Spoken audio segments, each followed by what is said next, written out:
How's it going, you guys? So in this video, I want to kind of review KSM66 ashwagandha. So if you've been following my channel for a long time, you know that I have used all different kinds of ashwagandha. I've used the powdered herb, I've used the Himalaya brand extract. I've actually used two different types of Himalaya brand extracts. I've used a cheaper kind that they sell at the Indian markets for like $4 for 60 capsules. I've also used the Himalaya brand that you buy at the health food store that's like $20 or whatever, and it's the super high quality extract. I've used a variety of different whole root powders, and I've brewed them as tea. I've done all sorts of things. And now I'm going to review this because I've finally tried KSM66, which is the most popular or the most commonly recommended extract because it's the one that's used in most of the studies. So this is a very interesting experience, KSM66. I first tried about 1 month taking another brand of KSM66. It was Nature's Bounty that also contains about 200 milligrams of L-theanine.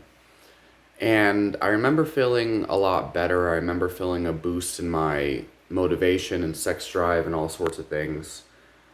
And then after that, because I felt like that was a cheap brand, and I thought maybe it wasn't such a great brand or whatever. I thought maybe I'd get better results from a legit brand.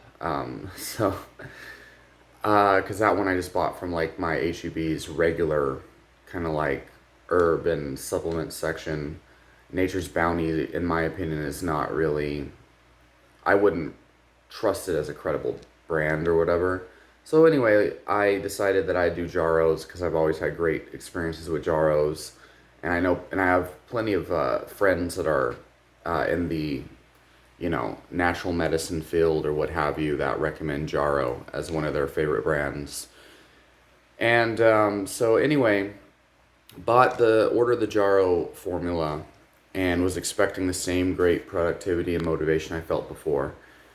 And the first week that I tried it, I remember I felt extremely anxious and unsettling, and just like I felt paranoid, like everyone was conspiring against me. But I felt like there's no way in hell that could have been from the ashwagandha. I had gotten off of it after like 4 days because of the crazy symptoms.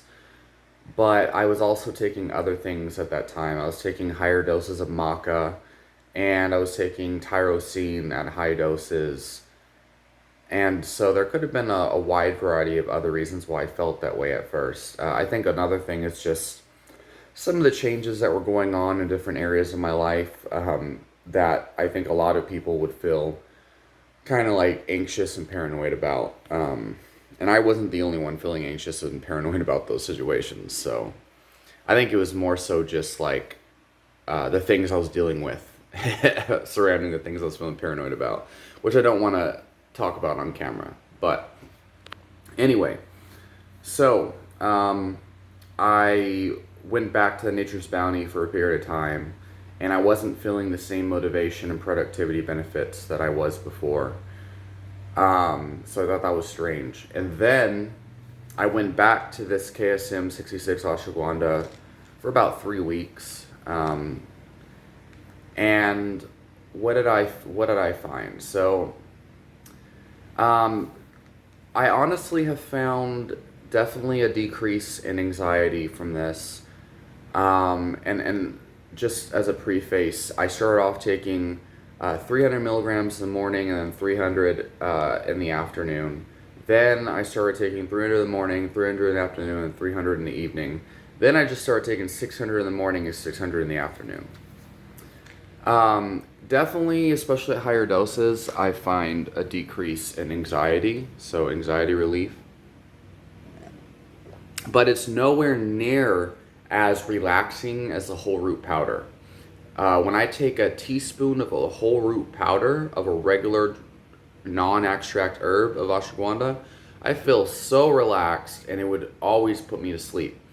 But the whole root powder always gave me extreme joint pains and made me feel fatigue the next day, even though I slept for like 9 or 10 hours. This one does not give me the same extent of joint pains, although I feel like the higher the dose, the more pained I might feel. But I definitely don't feel the joint pains and stuff I was feeling on the whole root powder. I used to feel injured like every single day, more and more, the longer I was taking it. It was really weird. It was like my body wasn't healing from all the things I put it through. Anyway, um, I've after a while, so I'm still not sure about this. But after 3 weeks of using it, so I was feeling relaxed, but I was starting to get some of the depressed tendencies that I was getting on the whole root powder. So when I would take the whole root powder ashwagandha, I would start to feel like really nostalgic and start to be depressed about feelings in the past. And I'd be like, oh, like those were such great feelings. Like, I wish I could relive those feelings. And I don't like that at all because I want to like live in the present moment. I want to be excited for the future.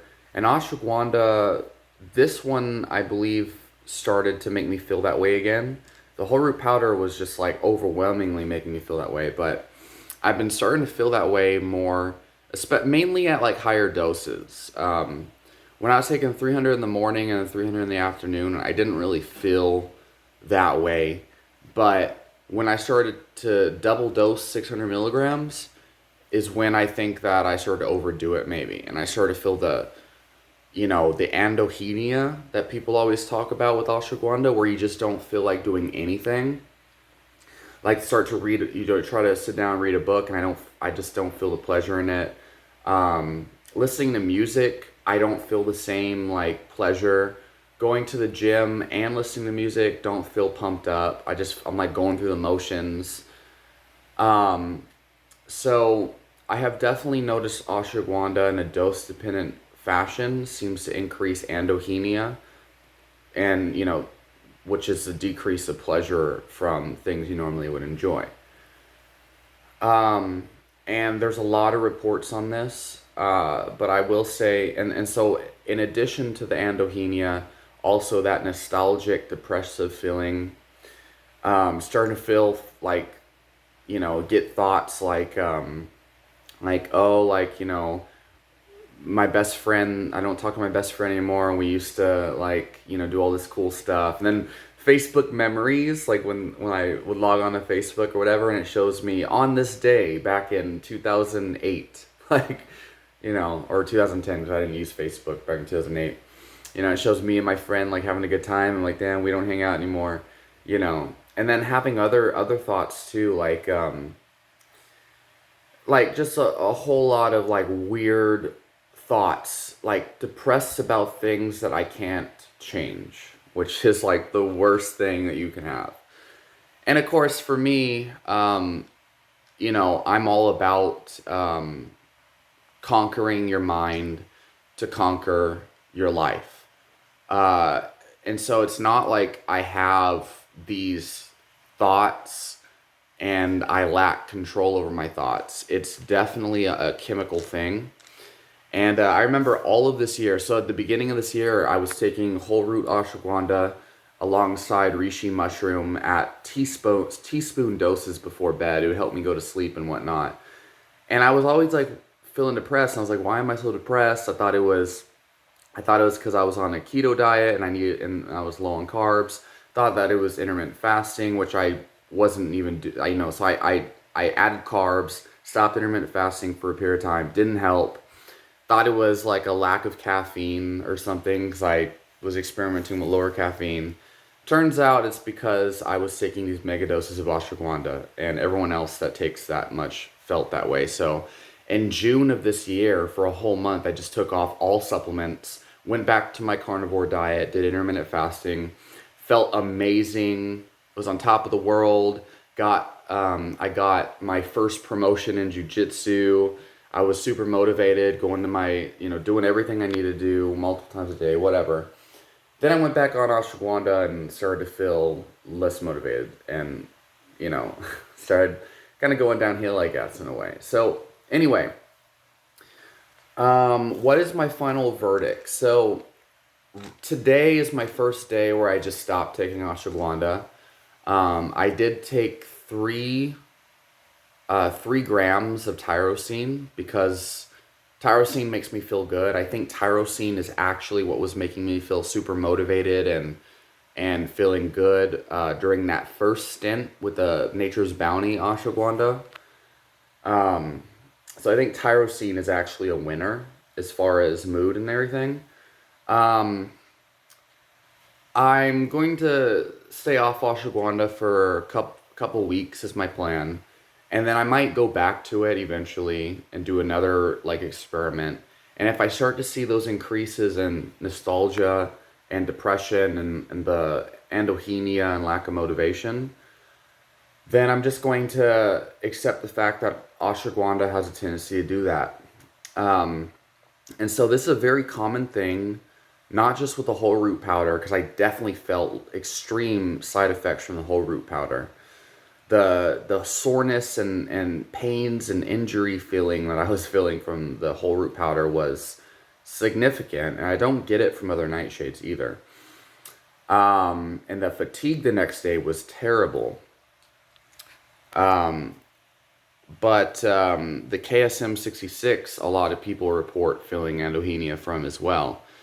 I definitely don't feel nearly as bad taking this compared to the whole root powder at the high dose I was taking. So I don't know if that's because a teaspoon of the whole root powder is not the equivalent of 1,200 milligrams of the KSM66. It's my understanding that this is not necessarily um, standardized per se, but so it might just be that I'm not taking as much of a dose of this compared to the whole root powder. I don't know. All I know is it's a common side effect of KSM66. So it's not irrational for me to tie these increased feelings with the increased dose of KSM66 ashwagandha. Um, so, I mean, I would recommend you all take a look back on all my other ashwagandha videos.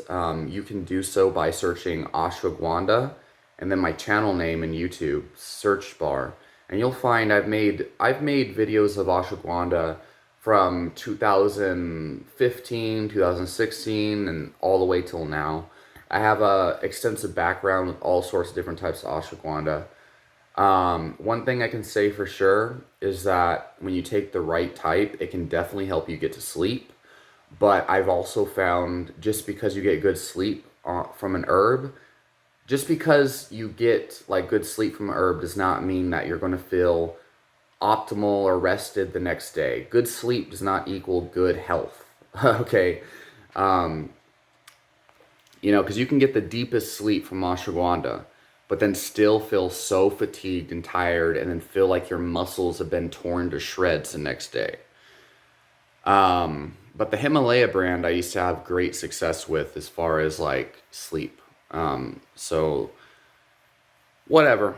Leave your questions and comments down below. I'm gonna try making like an ashwagandha playlist just so that everyone can see, my ashwagandha videos all in the same place because it seems to be a pretty hot topic. And I see all these channels popping up with people talking about their experience with ashwagandha and the science behind it. But no one has I've been making these videos since like 2015, so I've got a lot of experience with this. So I deserve the street cred, okay? Also, there is some mechanistic data behind why ashwagandha might make these, cause these feelings. So it has to do with the 5-HT1 receptor. I'm probably miss-saying that, but it does have to do with serotonin receptors. It has to do with upregulation and downregulation, and its effects on prolactin and dopamine as well. I can tell you that I feel my best when I take dopamine increasing herbs, and then also 5-HTP seems to make me feel pretty good, but seems to taper off the effects over time. But when I take ashwagandha.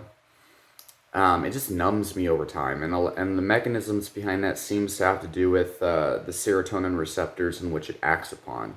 And many people have pointed towards some evidence that ashwagandha can cause um, SSRI induced serotonin downregulation effects over time. I would just look into it. What is it? It's post SSRI um, depressive syndrome, some like that. But look it up. It's like PSSD or something like that. All right, I'm out, you guys.